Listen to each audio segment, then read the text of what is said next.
So I'm Henar Fuentetaja, and I'm from Madrid and Segovia, but I grew up in Madrid. But now I'm living in Valencia. So I'm a dancer, a choreographer, and dance teacher. And I work both in classical and contemporary dance. I love to work in different approaches. One is the work of the dance company. It's Cocinando Danza. It's a dance company that I had with Miguel Tornero. And inside Cocinando Danza, inside the whole project, we work a lot too in teaching and all of mediation, artistic mediation, and all these things. Well, I think that if we dance, we have to enjoy it. I mean, dancing is not for suffering.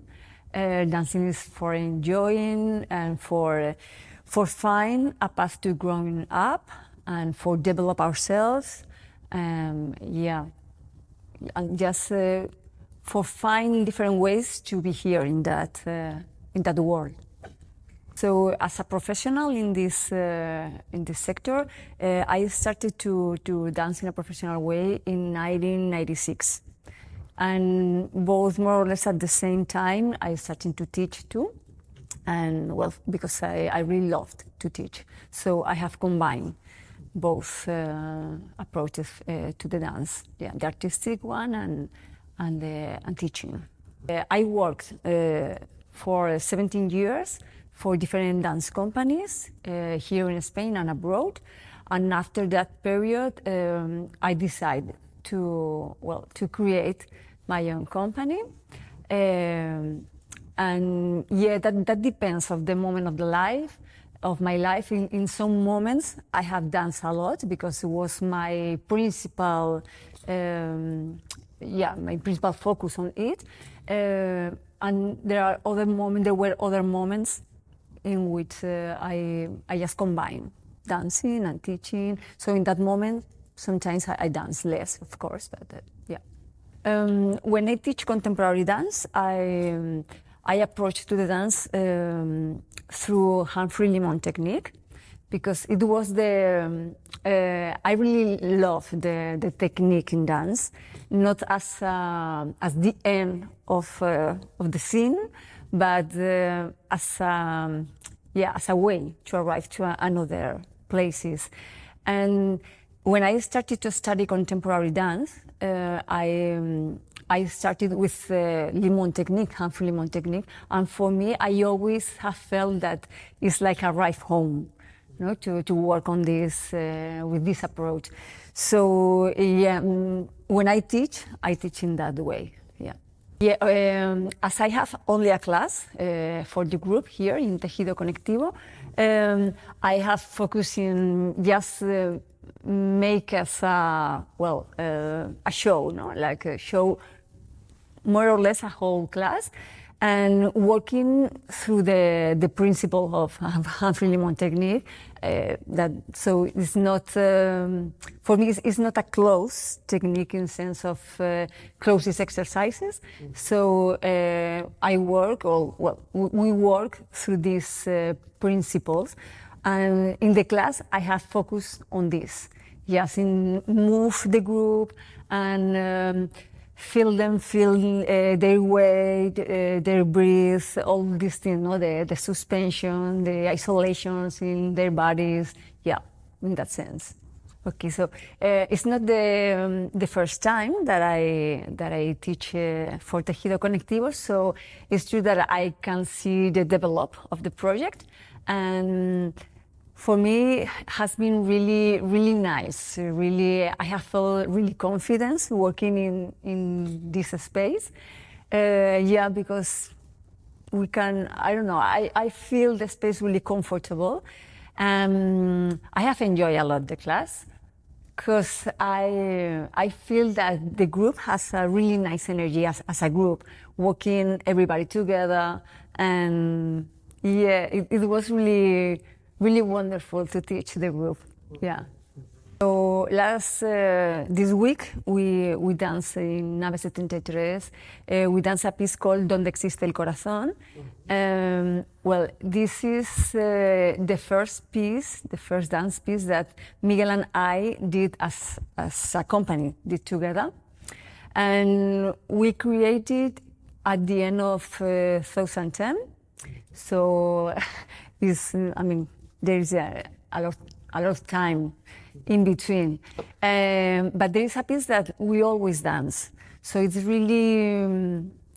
really great to have the opportunity to develop a dance piece during the years, because neither us and neither the piece are the same, even if it's the same piece.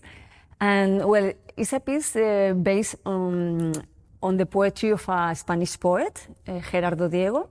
He's a poet from La Generación del 27. I mean, it was in the same chain that Lorca and Pedro Salinas, and I really like this poet. So when I create, because in the beginning it was a shorter piece, and I create the piece for me and for Miguel, and I wanted just to have a dialogue between the poetry and our bodies through the movement, because Gerardo Diego writes with a lot of images, really powerful images. He's one of the main poets of the Creacionismo, and well, in his poetry there are really a lot of wonderful images. So the input for create this piece was just this, to feel that dialogue between the words and the movements. And after a while, after 7 years, something like this, from the moment I create the piece, we decide to make it grow up. So we start to investigate again with another poems, always by Gerardo Diego, and in that moment it was both Miguel and I who create the rest of the piece. So it's for us it's really an important piece, because it's like the starting point, no, of our work together. Yeah. I started to work with Miguel Tornero in 2010. We had met a lot of years before, and we worked together with another company, but we started to work together in 2010. And I think that 2 years later or something, more or less 2 years later, I met Miguel, introduced me Miguel Angel. And well, it was really nice, because the kind of work is quite different, but I think it's really complementary.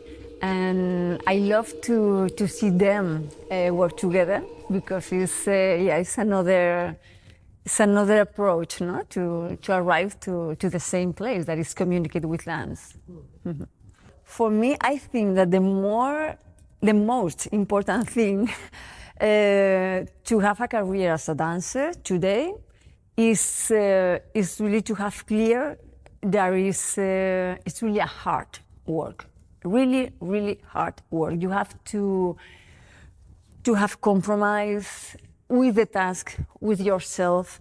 You have to be patient.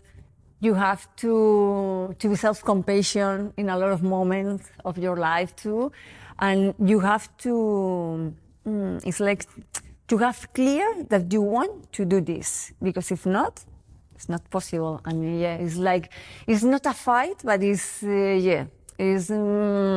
kind of fight daily. So I think that it's important that you have to be strong. You have to learn to be patient, first thing, to be humble, to have compromise, I don't know, maybe this three things are really important: be patient, be humble, and be compromised. Yeah, and well, in some way too, you have to learn to work by yourself, but with the whole group too, with all people, because I think that today is not easy. And well, for me, it was always important to know that I don't know nothing, so I can learn every day from everybody, from every situation, and I think that is really an important thing too. I think this program is really an important thing. I mean, I think it is a necessary thing because the way Miguel Ángel works, it's really organic. He has really an approach really nice with the body, with I mean, in a somatic sense. And I think that is really important, and it's not so usual, this kind of work here. And in that sense, I'm really happy to see that the program is growing up every year. Miguel Ángel is a person that he knows how to catch or to make other people come closer. And I think that is really it's a key for this program, that he's not the only one. He really has a lot of people working with him and working for the program and for the group, and I think that is really, really a brilliant thing. Yeah. I think there are one really essential thing, that is don't let the breath out. Never. I mean, because it's really an organic thing, and we don't realize during the day that we are breathing. And I think that is the key. You have to keep breathing, and know your body. It's important that you know what you have, what you don't have yet, what would you like to have, where would you like to arrive? Because if you don't ask you these things, these questions, I think maybe you are losing a part, an important part of what you can do with your body. You know, if you know in which point are you, you can see what is the path or the better path to arrive to another place. And for that, you have to know too where you want to arrive. No? So yeah, I think that this thing, and to be really, and to take care of your body. Okay, take care and and be disponible. I don't know what is the word in English, no? To be open. Yeah, you have your body open, because sometimes we think that we have our mind open, but our body is like this. So I think we should start from our body to be have the body open to not to new things, but to the life, you know, yes, to and let the things pass through. I mean, a lot of times we see a movement and we think, I don't know, it's like, I mean, you don't feel confident or comfortable with that movement, but if you just try, keep on going, and go, and maybe, I don't know, sometimes it's not like this, but maybe arrive the moment that you can go beyond. So that's the good point for me. At least for me, has been in my life as a dancer and as a person, for me has been really, it's a good point. I try to do it all days. A lo mejor añadir que yo me siento afortunada de formar parte de, aunque sea un trocito pequeñito, de formar parte de este proyecto. Es grandioso ver cómo crece, es precioso ver que el compromiso diario genera frutos. y genera que las cosas se desarrollen y lleguen a otro lugar. Entonces yo, bueno, añadir simplemente que estoy muy agradecida y que creo que es importante lo que pasa aquí. Me inspira sobre todo para crear, me inspira para crear y para de alguna forma continuar, ¿no? Porque van pasando los años y bueno, el cuerpo cambia, la vida cambia, la energía cambia. Y hay una frase de José Limón que me gusta mucho, que él habla de que el artista contemporáneo no puede no estar conectado con lo que pasa en su tiempo. Y bueno, y es una forma de, si tú estás conectado con lo que pasa aquí y ahora, puedes crear con lo que pasa aquí y ahora. Y para mí, la importancia de la danza es ser capaz de comunicar. Para mí la danza es la poesía del movimiento y tenemos que ser capaces de comunicar. La poesía no está de moda y la danza tampoco. Entonces es the connecting point, ¿no? Sí.